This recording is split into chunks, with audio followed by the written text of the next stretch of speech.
Welcome to Penrose Learning, where we make understanding easy.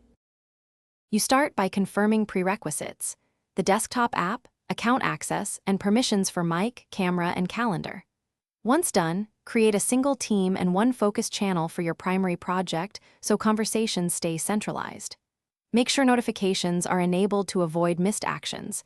This is how you convert messages into work. Then pin that channel and add 3-5 core members.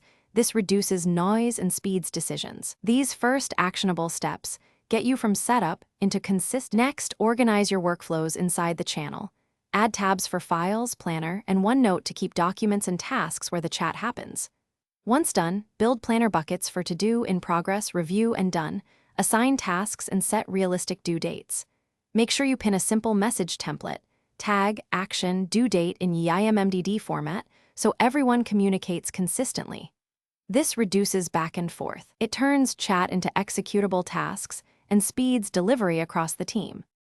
To finish, run a 15-minute kickoff meeting to confirm roles, tasks, and checkpoints. Record it and share the transcript so you avoid repeated explanations.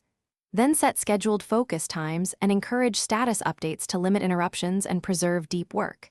If something goes wrong, like file or message sync failing, clear the team's cache, restart the app, or sign out and sign back in.